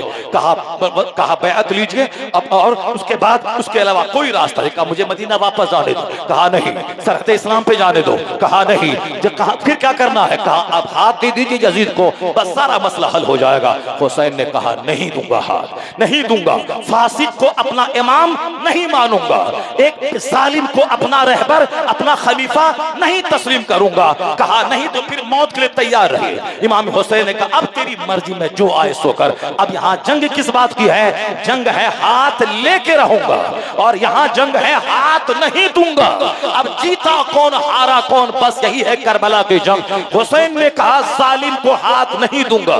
जालिम ने कहा सारा बहादुर, सारा पहलवान, सारी तलवार चलाने वाले योद्धाओं को जमा कर दिया। 22,000 उबैदुल्लाह इब्ने ज़ियाद, अमर इब्ने साद, खुली बिन यजीद, शिम्र मरदूद, ये सारे के सारे बहादुरों को जमा किया। क्यों? ताकि हुसैन तलवार को देख के झुक जाएगा, हुसैन तीर को देखकर झुक जाएगा, दरिया फरात पे पहरा, हुसैन अपने बाल बच्चों की प्यास को देख के झुक जाएगा, हुसैन अपनी मस्तूरात का गम जब देखेगा, शहादत के बाद इसका क्या होगा, ये सारा गम हुसैन को झुका देगा। करबला में सारी तकलीफ जमा हो गई। वहां परदेश में रहना, भूखा रहना, प्यासा रहना, तलवारों के हुजूम में रहना, बातें शहादत मस्तूरात के साथ क्या सुलूक होगा, उनका सदमा और अंदेशा होना। यानी जो जो मुसीबतें दुनिया में हो सकती हैं, सारी मुसीबतें करबला में जमा है। मगर हुसैन की अजीमत को सलाम, हुसैन की हिम्मत को सलाम, हुसैन के हौसलों को सलाम। यजीद चाहता था हुसैन की गर्दन पहले न कटे, अब अली अकबर कट गए ताकि हुसैन झुक जाएगा, अली असगर कटे ताकि हुसैन बच्चे की शहादत को देख के झुक जाएगा। हजरत हुर शहीद हुए, हबीब बिन मज़ाहिर शहीद हुए, बुरैद बिन हुज़ैर शहीद हुए, मुस्लिम बिन औसा शहीद हुए, अब्बास अलमबरदार शहीद हुए, ताकि हुसैन झुक जाएगा। मगर लाशें गिरती रही, हुसैन का हौसला पुख्ता होता रहा। हुसैन ने गिरिया की जिंदगी की भीख नहीं मांगी, यहाँ तक कि जुल्म की तलवार चली, तीर तीरों की बारिश हुई। हुसैन 72 जख्म नेज़ों के, तलवारों के खाने के बाद अपनी पेशानी जमीन पर रख दी, खुदा की तस्बीह पढ़ता हुआ जान जाने आफरी के हवाले कर दिया। यजीद हाथ मल के रह गया कि हुसैन का हाथ नहीं ले सका। 22,000 फौज दिखाकर हुसैन का हाथ नहीं ले सका। सारी हुकूमत को दांव पे लगा के हुसैन का हाथ नहीं ले सका और हुसैन कामयाब हो गया कि लाशों और मुसीबतों के हुजूम में भी अपना हाथ बचाने में कामयाब हो गया। न यजीद का वो सितम रहा, न वो जुल्म इब्ने ज़ियाद का, जो रहा तो नाम हुसैन का जिसे जिंदा रखती है करबला। हुसैन अपना हाथ बचाने में कामयाब हो गए। यजीद सारी ताकत झोंक के भी हुसैन का हाथ नहीं ले पाया। लोग कहते हैं हुसैन हार गए, यजीद जीत गया। नहीं नहीं, या तो नजरियाती जंग थी, या नजरिया यही था कि हुसैन कैसे नहीं झुकेगा, झुका के दम लेंगे। हुसैन ने बता दिया कि ऐसे नहीं झुका जाता है, लाशों के अंबार पे भी हक पे डटा जाता है। नाना की शरीयत को बचाया जा सकता है। हुसैन की शहादत ने यजीद को कमजोर बना दिया, उसको बोना बना दिया। सारी दुनिया में यजीद पर थू थू होने लगी। हुसैन कट के भी इस्लाम को जिंदगी दे गए। इस राज से वाकिफ हैं जमाने वाले कि जिंदा हैं मोहम्मद के घराने वाले। मिट गए मिटते हैं मिट जाएंगे आखिर शब्बीर तेरा नाम मिटाने वाले। आज समाज को मुनाफिक की नहीं सच्चे हुसैनी की जरूरत है। समाज को यजीदी की नहीं, आज सच्चे हसनी और हुसैनी की जरूरत है। समाज को खेल तमाशे की नहीं, समाज को सच्ची रिवायत सच्ची हिकायत की जरूरत है। इतनी बड़ी कहानी को लोगों ने तमाशा बना दिया, इतनी बड़ी रोशनी से भरपूर कहानी को लोगों ने डीजे और इंजू और ढोल तमाशे की तरफ नजर कर दिया। माअज़ल्लाह, हजार बार माअज़ल्लाह। अल्लाह तबारक व तआला इमाम आली मकाम रज़ी अल्लाह तआला अन्हु के सदके हम सबों को हक पर मरते दम तक डटे रहने की तौफीक अता फरमाए। दुश्मनों के हुजूम में नर्वस नहीं, बल्कि बातिल को हमेशा सरनगो रखने और हक को हमेशा गालिब रखने का जज्बा अता फरमाए। वही हालात हिंद में पैदा हो गए हैं। यजीद बन के झुक के घिघिया के जिंदगी की भीख नहीं मांगिएगा कि हमको बचना है, बाल बच्चे को बचना है, हम आपको मान लेते हैं। नहीं, ऐसा कभी नहीं होगा। सच्चा हुसैनी मर जाएगा, लूट जाएगा, मगर अपने ईमान को बचाने में कामयाब हो जाएगा। वो वक्त अगर आ जाए कि दीन लो या दुनिया लो, दुनिया को थूक देना, ठोकर मार देना, अपना दीन बचा लेना, हक के सामने हक की हिमायत करते रहना। बातिल से दब के जीना है तौहीन जिंदगी, ये तुमसे कह रही है मोहब्बत हुसैन की। बातिल के सामने सीना सपर रहो, ये ऐलान कर रही है आज भी तुरबत हुसैन की। देना था खुद खुदा को शहादत का मर्तबा, वरना खुदा न करता हिफाजत हुसैन की। अल्लाह तबारक व तआला हमारी गुफ्तगू को कबूल फरमाए। हमें हमेशा हक बोलने, हक की हिमायत करने, हक का साथ देने, हक पर कायम रहकर हक की राह में मर जाने की तौफीक अता फरमाए। आमीन। व आखिर दाअवा